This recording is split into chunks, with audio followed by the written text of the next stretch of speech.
Hi everyone, I'm Brad. I'm one of the tutors here at CARE, and you're joining me today on a short video, information video on how to access your online course.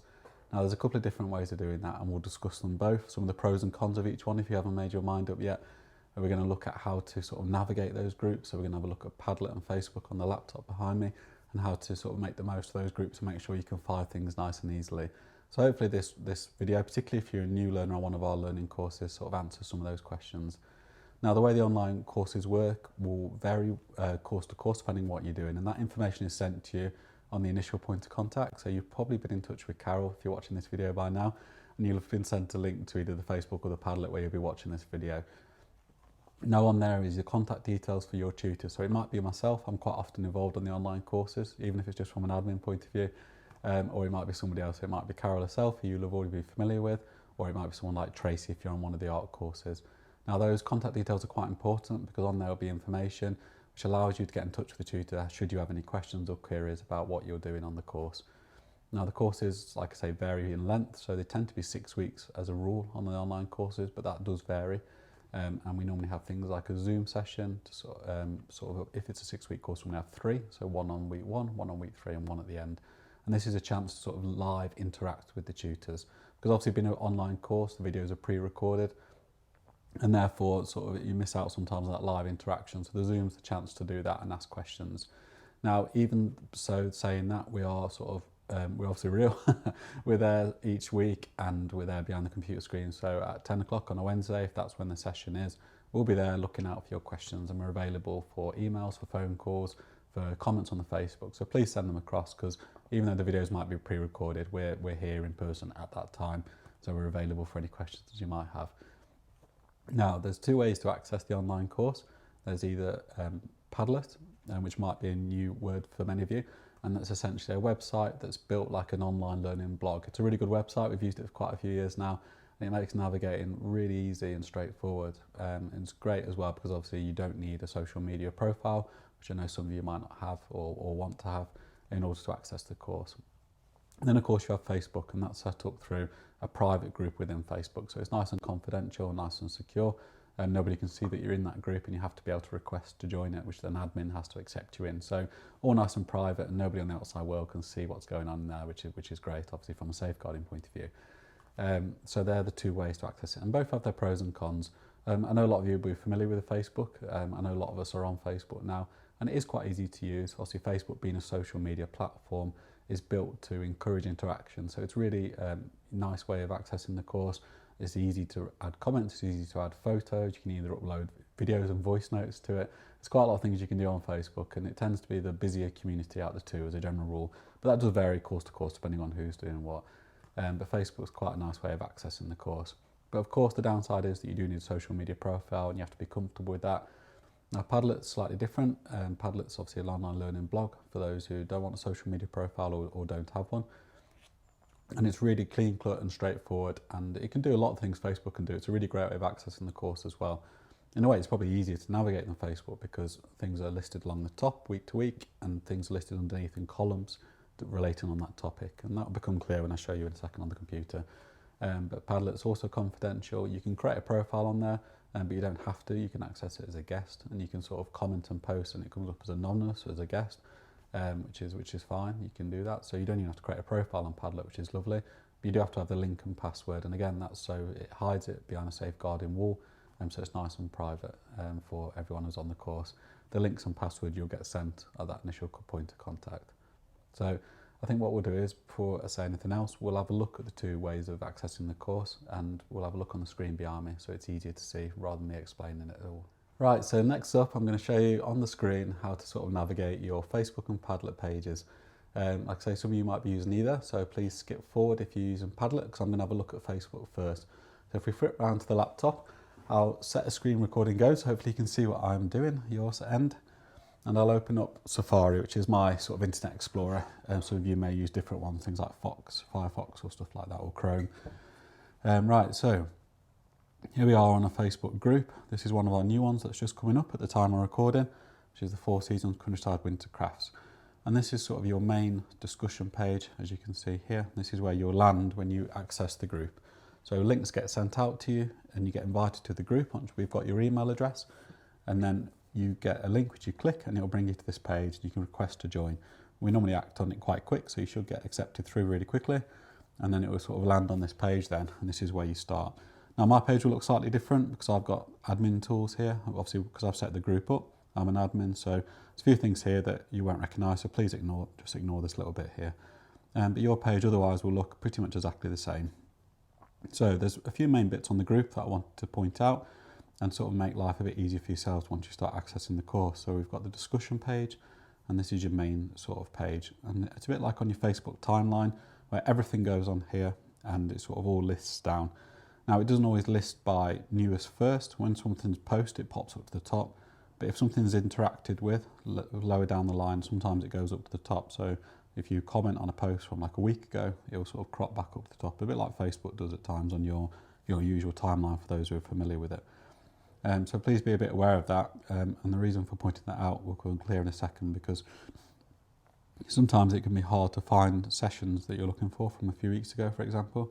You know, if someone's catching up on a session, so if you've been on holiday and you're sort of catching up, you're a few days behind and sort of work's been posted in between times, it might not easily be evident where the videos are. And if someone comments on something from a while ago and it pops back up to the top, obviously that can get a bit confusing too. So the discussion page is quite important. Obviously it's where things go on. It's nice to keep it up to date with what's been uploaded. But if you're looking for a session in particular, I'd recommend using this, which is the featured section. Now there's two ways to access featured. There's the tab at the top, which I think is the easiest way. But there's also this little bar as well, which will come up. So I can just close that down.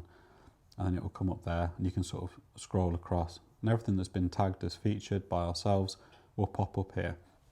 So featured are the important bits. So we only tag things that we feel like everyone should see. And that tends to be things like your session videos week to week. So if I click on your featured section here, it's a bit like discussion timeline. Only things that have been tagged as featured will crop up. So as myself here, I've just uploaded a Zoom link a few minutes ago for this course in particular. Obviously every course will be a little bit different. So these are just examples, but everything that's tagged as feature will crop up here, and it stays in the sort of time that it's put up as well. So unlike the discussion page that can move up and down, the featured section stays in like numerical order as it were at time of being uploaded. So the newest stuff always stays at the top, which makes it quite easy then to scroll down and find the sessions you want. If you want to revisit, for example, session 2 right at the end of the course, you know that you're going to have to scroll down a little while until you get to session 2. Whereas on the discussion page, it could be absolutely anywhere, depending on what times things were interacted with. I hope that makes sense. So please use the featured section to access your videos, the easiest way of seeing them, unless you're really on the ball at the time of the sessions in the morning, and then obviously they'll be at the top of the discussion page then. Some of these are the bits you don't really need to worry about. Rooms, members and events we don't tend to use. Media, again, you can access that and you can see all the photos that have been uploaded by everybody within the group. Obviously there's nothing on there at the minute because this is a brand new fresh group, so there's just one photo which was used for the cover photo for the group. But as the group progresses, you'll get more photos appear along here, but obviously that fills up very quick, so I don't tend to use that one. But the more important one that I wanted to really point out was files. Now files is a tab within the group, a bit like featured, where things that we upload will be listed. And again, it's a really easy way to find all the files on here. So at the start of the session, we tend to upload quite a lot of bits to help you with the start of your journey with us. Things like the learner agreement, safer learning information handbooks, aim and outcomes for the online course, course information sheet, and a list of resources that we've posted out to you in this case. And depending on your course, there might be other stuff on there as well.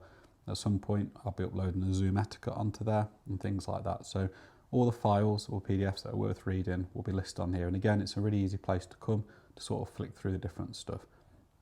Things like the course information online leaflet is really important because it's an easy way to sort of see what's coming up and just sort of look ahead, and so it gets you prepared. I know, a lot of us like to see what's coming up on the rest of the course. Right, so I think that's the main bits on Facebook. Sort of on Facebook, you can like, you can comment, you can message through here. Obviously, if you do message me, just be aware that obviously we won't be friends on Facebook, so sometimes the messages go through to message requests, so it might take me a little bit longer to see them. So I'd recommend that you either comment to let me know that you have messaged, or obviously email me on the email address that's provided on the course information leaflet, or whoever your tutor is. Often I'm involved with these courses from an admin point of view, even if I'm not the tutor, but it might be Carol, it might be Tracy, it might be one of a number of tutors. So make sure you email or let them know that you've messaged through on Facebook, because sometimes it's easy to miss, so I just wanted to add that. And like I say, I think that's the main bits. When you are doing your sessions week to week, one thing that we really encourage, please, is to keep uploading your work. So you can do that by adding a photo here and then writing a post to go along with it. Or you can sort of send us your work privately, which is absolutely fine as well. But we really do need a record of some sort that the work's been done, please. So either a message or an upload on the group, if you're comfortable doing that. That would be absolutely perfect. Right, so moving on to Padlet. So if I flick tabs, this is our Padlet page for the same group that we've just looked at on Facebook. So again, when you follow that Padlet link that's included on the emails, and if you've made it clear that you want to use Padlet, you'll get sent the link to this. Those who use Facebook will have access to this as well, but you don't really need both. You'll be duplicating things, like everything that's on Padlet is on Facebook and vice versa. It's just slightly different ways of navigating it. So those, I imagine most of you will be new to Padlet if you're using Padlet, whereas with Facebook, I presume that you're a bit more familiar with that. So any questions on Facebook, if I've skipped over something a bit quick or something that's basic that you want to recap on, please just let me know and I'll recover that. But with Padlet, I'll go through it in a little bit more detail because it's probably new to a lot of you. So it's a type of website with a learning blog essentially. And on here is columns. So you have welcome column, you have course aims and outcomes column, you have safer group agreement and so forth, so on and so forth. And if you scroll across, there's different headings, different columns, and everything within that topic is listed underneath. So you can see here. So like I say, it makes it quite easy to navigate compared to Facebook at times where you don't have to scroll across. Right, so on here, for example, we've got tutorial session 1. So there's everything to do with that tutorial, so there's nothing really on there at the minute because the course hasn't started. And then your space, which is where we encourage you to upload your work. So everything you need in order to do the sessions will be here. So for example, there's a Zoom link there ready for tomorrow. And then when you've done your work for whatever the session may be, I would encourage you to upload it here, please. And the way you do that is by clicking that plus button, add post to this section. When you click that, it comes up this nice little box. And you can upload photos, you can put on links if you found a nice website that you want to share with the group, for example, and you can sort of write something beautiful, as it says there, and write something in to do with the subject of your post. So the subject might be my work from session 1, and then you can write something. You don't need to be signed up to Padlet, you don't have to have an account in order to do this. If you aren't signed in and you post something, it just comes up as anonymous, which is absolutely fine. So I would, if that is the case, then just sign it off, please, if you wouldn't mind, so just so I know and whoever the tutor is knows who's uploading the work. And you can create an account. The accounts are quite good, they're completely free to do, because that way you can sort of save your pages. So you can save this course so it's easier to get to each time when you're opening up your Padlet. So on here you've got the welcome bit, so you've got welcome to your course, the information leaflet. As I mentioned, it's quite useful, it gives you an overview of your dates on there, your times of the sessions, sort of what's sort of expected as part of the course. An enrolment form there, so like I say, this course, that's the details in particular, and there you can click on through, and it's an online form through the County Council that we ask everyone to fill out. So you might have already done this if you're watching this video. Your handbook's there through the Sway, which is really good, and I'd really encourage everyone to have a look at that, please, because on there is information about safeguarding. So there's our care designated safeguarding lead as a whole is Carol, and myself as the deputy designated safeguarding lead. And on there, above and beyond that, you have a lady called Amanda, who's the current ACL, which is the Adult Community Learning Safeguarding Lead. So she works for the council, so you can contact her as well. And all her contact details are on there, and that's really important to know. So please go and have a look at that when you get a chance. And as we go across, there's things like the group learning agreement, which I think is quite important for both, and it applies to Facebook and Padlet. I know it was on the file page that we looked at on Facebook. And here's sort of some of the ground rules for the group. And our overarching thing with CARE, as we say to everyone, is always respect. And obviously that's respect for the tutors and to other learners as well. That includes within your comments that you might make on the group. You know, obviously we always ask for positive feedback towards things that other people might pop up. And if you've got any questions or queries, then obviously you can pop them on or send them to us privately if you're more comfortable doing that.